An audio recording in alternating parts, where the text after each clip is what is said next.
നമസ്കാരം. റാഫ്റ്റോ ക്രിക്കറ്റിലേക്ക് അവർക്കും സ്വാഗതം.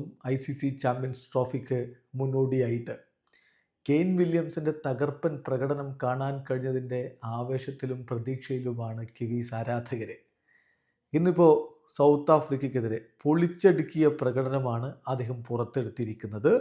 113 പന്തുകളിൽ നിന്ന് അദ്ദേഹം അടിച്ചത് 133 റൺസാണ്. അദ്ദേഹത്തിൻ്റെ ആ മികവിൻ്റെ ബലത്തിൽ തന്നെയാണ് ഇപ്പോൾ സൗത്ത് ആഫ്രിക്കയെ കിവീസ് പരാജയപ്പെടുത്തിയിരിക്കുന്നത്. 6 വിക്കറ്റിന് വിജയമാണ് 8 പന്തുകൾ ശേഷിക്ക് അവർ നേടിയത്. ആദ്യം ബാറ്റ് ചെയ്ത സൗത്ത് ആഫ്രിക്ക നിശ്ചിത 50 ഓവറുകളിൽ 6 വിക്കറ്റ് നഷ്ടത്തിൽ 304 റൺസാണ് അടിച്ചിരുന്നത്. മറുപടി ബാറ്റിങ്ങിൽ ന്യൂസിലാൻഡ് 48.4 ഓവറുകളിൽ 4 വിക്കറ്റിന് 308 റൺസിലേക്ക് എത്തി വിജയം സ്വന്തമാക്കിയായിരുന്നു. ഡെവൻ കോൺവോയുടെ 97 റൺസും എടുത്തു പറയേണ്ടതാണ്. ഇതിലിപ്പോൾ നമുക്കറിയാം, രവീന്ദ്രയ്ക്ക് കഴിഞ്ഞ കളിയിൽ പരിക്ക് പറ്റിയ കാരണം അദ്ദേഹം കളിക്കുന്നില്ല. അതുകൊണ്ടാണ് ഡെവൻ കോൺവോയ് വന്നത്. അദ്ദേഹം 97 റൺസ് കിടിലൻ പ്രകടനം നടത്തുന്ന കാഴ്ച. സെഞ്ചുറിക്ക് അരികിൽ വീണു എന്നുള്ളത് നിരാശയാണ്. അതേസമയം മറുഭാഗത്ത് സൗത്ത് ആഫ്രിക്കയ്ക്ക് വേണ്ടി മിന്നും പ്രകടനമാണ് ബ്രീസ്കെ നടത്തിയത്. മാത്യു ബ്രീസ്കയുടെ പ്രകടനം 150 റൺസ് ഏകദിനത്തിൽ അരങ്ങേറ്റത്തിലടിക്കുന്ന ആദ്യ ബാറ്റർ എന്ന റെക്കോർഡിലേക്ക് അദ്ദേഹം പോയി. 148 പന്തിൽ നിന്ന് 150 റൺസ്. സോ അങ്ങനെ ഒരുപാട് പ്രത്യേകതകൾ നിറഞ്ഞ ഒരു മത്സരമാണിത്.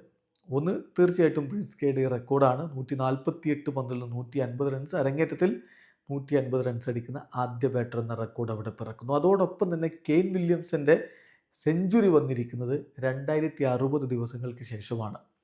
ഏകദിനത്തിലെ സെഞ്ചുറിയുടെ കാര്യമാണ് പറയുന്നത്.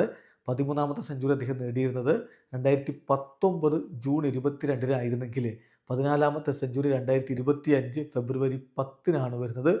22 ഇന്നിങ്സുകൾ കഴിഞ്ഞതിന് ശേഷമാണ് ആ ഒരു പ്രകടനം എന്ന കാര്യം ഓർക്കുക. കഴിഞ്ഞില്ല.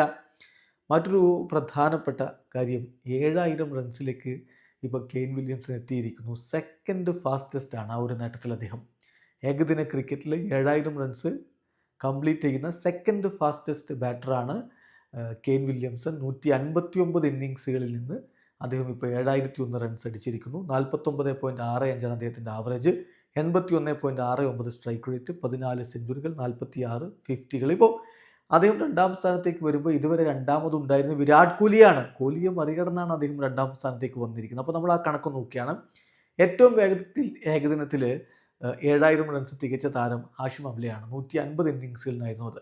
കെയ്ൻ വില്യംസൺ ഇപ്പോൾ 159 ഇന്നിങ്സുകളിൽ നിന്ന് 2ാം സ്ഥാനത്തെത്തുന്നു. വിരാട് കോഹ്ലി 161 ഇന്നിങ്സിൽ നിന്നാണ് 7000 തികച്ചത്. അദ്ദേഹം ഇപ്പോൾ 3ാം സ്ഥാനത്തേക്ക് പോയി. ABD ആണ് 4ാമത്, 166 ഇന്നിങ്സുകൾ. 5ാമത് സൗരവ് ഗാംഗുലി 174 ഇന്നിങ്സുകൾ. രോഹിത് ശർമ്മ 6ാമത്, 181 ഇന്നിങ്സിൽ നിന്നാണ് അദ്ദേഹം 7000 ODI റൺസുകളിലേക്ക് എത്തുന്നത്. അതോടൊപ്പം തന്നെ മറ്റൊരു ഇൻട്രസ്റ്റിംഗ് ആയിട്ടുള്ള കാര്യം, ഇന്ന് സൗത്ത് ആഫ്രിക്കയ്ക്ക് വേണ്ടി ഫീൽഡ് ചെയ്യുന്നതിന് വേണ്ടിയിട്ട് വാൻഡിലെ ഗാവു ഗ്രൗണ്ടിലേക്ക് വന്നിരുന്നു. അദ്ദേഹം സൗത്ത് ആഫ്രിക്കയുടെ ഫീൽഡിംഗ് കോച്ചാണ്. ഇതിനു മുമ്പ് ഇങ്ങനെ ഫീൽഡിംഗ് കോച്ച് വരുന്ന 2024 സൗത്ത് ആഫ്രിക്കയുടെ ഫോർമർ ബാറ്റിംഗ് കോച്ച്, അന്ന് ബാറ്റിംഗ് കോച്ചാണ്, ഫീൽഡിംഗ് കോച്ചല്ല, ബാറ്റിംഗ് കോച്ചായിട്ടുള്ള JP ഡുബിനി ഫീൽഡിങ്ങിന് വേണ്ടി വന്നിട്ടുണ്ടായിരുന്നു. ഇപ്പോൾ അതേപോലെ തന്നെ അവരുടെ ഫീൽഡിംഗ് കോച്ച് കൂടി ഫീൽഡ് ചെയ്യാൻ വരുന്ന അത്യപൂർവമായിട്ടുള്ള ഒരു നിമിഷം കൂടി നമ്മളിന്ന് കാണുകയുണ്ടായി. ഏതായാലും ചാമ്പ്യൻസ് ട്രോഫിക്ക് മുന്നോടിയായിട്ട് എല്ലാവരും നല്ല ഒരുക്കത്തിലാണ്. ഇന്ത്യ ഇവിടെ ഇംഗ്ലണ്ടുമായിട്ട് സീരീസ് കളിക്കുന്നു. പാകിസ്ഥാനിൽ ഇത്തരത്തിലുള്ള ഒരു ട്രൈ സീരീസ് തന്നെ മുന്നോട്ട് പോകുന്നു. ഇവിടെ അവസാനിക്കുന്നു. ക്രിക്കറ്റ് ലോകത്തെ കൂടുതൽ വിശേഷങ്ങളുമായി റാഫ്റ്റോ എത്താം.